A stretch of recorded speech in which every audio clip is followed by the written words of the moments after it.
The biggest thing of all, of course, is the quarterback play. It's easy to sit here right now in May and be like, well, I see 12 wins on the schedule or whatever because it's all hypothetical. But who's starting a quarterback? Are they going to take Deshaun? Are they going to play Deshaun first? Because even with a new coach, like, I'm not sold that there's a lot of good football left in Deshaun Watson. I'm just not. So if he plays for the first 6 games, how many wins you get in that stretch with a guy who might not be able to play quarterback anymore? You know what I'm saying? Like, so there's all these different factors. I have more confidence. Like, I think 9 wins with Shedeur, I 100% could see that because I think there's development there that actually can happen, and that leads into the development piece that you brought up. But there's so many things that have to go right and have to go a certain way for them to get to a point where I'm talking about them as maybe a playoff team or maybe 10 wins or whatever, that I just can't go there right now. I just feel like this. I just think it's so easy to be pessimistic when it comes to the Browns. It's so easy to be dismissive because of the Cleveland Browns history. But Todd Monken has zero to do with the Cleveland Browns history since 1999. He was not here for that. He was here seasoned with Freddie Kitchens. But outside of that, man, he ain't really got nothing to do with what was going on. He's coming in here and he's trying to seize the moment that's right here in front of him now. They said he was just a 5th-round pick, a name to fill a roster spot, a kid who had no business even being in the conversation. But somewhere in Cleveland, something changed. And now, the entire NFL is paying attention. Why would you say that if that wasn't like, I mean, I know you're just breaking the ice. He's one of your quarterbacks now, that's why. Yeah, we tried to draft you, but now probably you're my starting quarterback. That's okay. So he was a starting quarterback. Watson beats you out. If that's what happens, we'll see. Deshaun's still coming back from injury. Jeff, I can feel your energy, your excitement, your love, and you can get the energy off of an Instagram post that let you know there is already a good relationship between Shedeur Sanders and Todd Monken. Great. You are Buzzkill Phelps. Well, he just runs into his quarterback, a quarterback, for the first time. One of his quarterbacks. It's going to be wide open, Andy. There are no predetermined pecking orders at this quarterback spot. Says you. Absolutely, says me. Yeah. And one of the things that we talked about so prevalent was in the beginning of minicamp, everybody said Deshaun Watson had the job sold up. Everybody said Deshaun looks better. Deshaun is going to be the quarterback. They might as well name Deshaun the quarterback. And one person, a few people, I know, shout out to Tyvis and Earl, they was on it too. We told y'all, it's about camp. It's about what you're going to do at camp. It's about what you're going to be able to do when the pads get on. And nobody talked about what was going on with the pad. This isn't just a quarterback battle. This is a statement. A 22-year-old kid drafted in the 5th round, doubted by every analyst on television, written off before he ever threw a single pass in an NFL camp, is now forcing the Cleveland Browns offensive coordinator to rethink everything he thought he knew heading into 2025. Shedeur Sanders didn't ask for this moment. He earned it.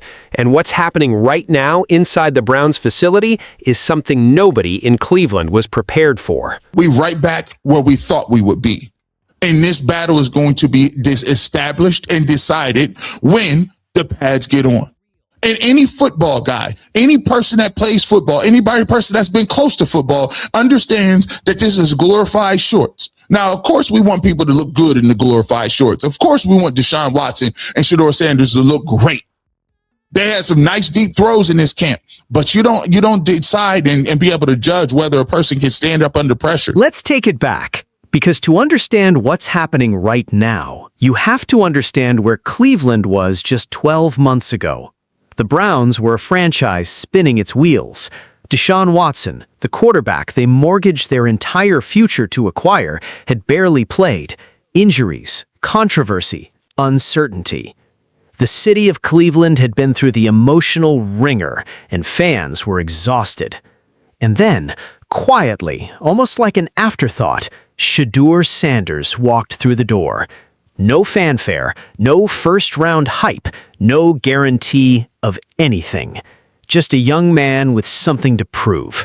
He started 7 games last year. 7.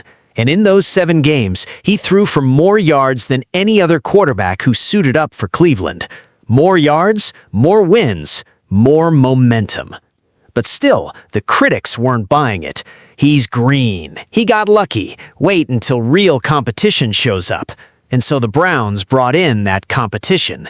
Deshaun Watson, still on the roster, still under one of the most controversial contracts in modern NFL history, entered OTAs with something to prove of his own. The early buzz out of minicamp, Watson looked sharp. Watson had the edge. Some reporters were practically handing him the starting job before a single padded practice had taken place. Browns fans started to panic. Were they really going to bench the guy who saved their season? Here's the thing, though, and this is where it gets interesting. Any serious football mind will tell you the same thing. OTAs don't mean anything. Minicamp means nothing. You want to find out who a quarterback really is? You strap on the pads, you put him behind a live offensive line, you let the defense come at him full speed. You put him in a situation where one wrong read means a sack, a fumble, a blown drive. That is where quarterbacks are made or broken. And Todd Monken, the man tasked with calling plays for this offense, knew exactly that. He wasn't going to crown anyone in shorts and a helmet. He extended the evaluation window. He told everyone around him, this competition doesn't end until the pads decide it. Smart man.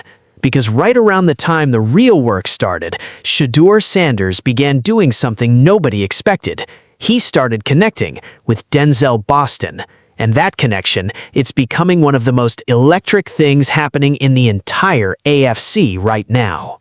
From Shedeur Sanders, great feet in the pocket, going to look off that linebacker, and boom, Denzel Boston working, seeing the hole in the zone, working back to the football, not waiting on the ball to get to him. This is a beautiful hookup between Shedeur Sanders and Denzel Boston as this relationship continues to grow on the field, man. This is going to be really, really good for the Cleveland Browns going forward. And G. Bush addressed this tandem and the things going on with the quarterback room. Let's take a listen. I continuously, a lot of people call me the Duke of knee jerk, self-proclaimed. A lot of people say that G. Bush, you be emotional. G. Bush, you be really a pom-pom waiver for Shedeur Sanders. G. Bush, you out. I just need a question. When has G. Bush been wrong? Watch the tape. Seriously, watch it. Shedeur drops back. His feet are calm under pressure. He feels the pocket shifting. He looks off the linebacker, deliberately, patiently, and then he fires to Denzel Boston, who isn't standing and waiting for the ball to come to him. He's working back to it. He's running a route with intelligence. He's finding the soft spot in the zone like a veteran receiver twice his age. This isn't luck. This is chemistry being built in real time. And chemistry like that, you can't fake it. You can't manufacture it in a meeting room. It either shows up on the field or it doesn't. It's showing up. Word around the Browns facility has been circling fast. Shedeur Sanders is QB1, and Denzel Boston, the young wide receiver who was supposed to be a developmental piece, is quickly becoming the clear-cut number one option at receiver. That means Jerry Jeudy, the veteran they brought in to be a reliable target, is in real danger of watching his role shrink fast. Nobody predicted this. Nobody had this on their 2025 Cleveland Browns bingo card. But here's the reality check. Here's where we have to be honest about what's happening. The Browns' offensive line remains a serious question mark. Shedeur Sanders is going to take hits. He's going to face pressure. He's going to be put in situations where young quarterbacks either collapse under the weight of it all or they rise. This is the test that OTAs will never, ever simulate. You want to know if a quarterback has grit? Throw him behind a line that's still figuring itself out. Put a defense in front of him that knows every route concept he's installed. Give him a game situation, fourth quarter, crowd noise, 2-minute drill, the game on the line. Then you'll know. And that's exactly what Todd Monken is waiting to see. He's not emotional about this. He's not making a loyalty decision. He's not protecting feelings or managing narratives. He's a head coach trying to win football games. And the man who earns the starting job is going to be the man who performs when everything is on the line. Right now, based on everything coming out of camp, that man is looking more and more like Shedeur Sanders. Absolutely nothing. Because you don't get a chance to see what Deshaun Watson is better or worse than he was before by throwing him in shorts and helmets. You see that by putting him in under pressure. You don't see if Shedeur Sanders is learning. The speed of the game is slowing down. He has a mastery of the offense. You don't learn that by in shorts. You learn that going against other teams, against top-notch players, and your first-team defense. But don't sleep on what Deshaun Watson brings to this equation, because here's the uncomfortable truth that some Browns fans don't want to sit with. Watson has talent, real, elite-level talent that the Browns saw when they gave him that contract. If he's healthy, genuinely healthy, he is a dangerous quarterback. So this competition isn't over, it's just starting. The pads are on now, the real evaluation has begun, and every single rep, every throw, every decision under pressure is being watched by coaches, by teammates, by front office personnel, and by a city of fans who have been waiting decades for a quarterback they can truly believe in. Cleveland hasn't had that anchor at the position in a long, long time. They thought they found it with Watson. Now there's a new name making them believe again. Shedeur Sanders is not the story everyone planned to tell this summer.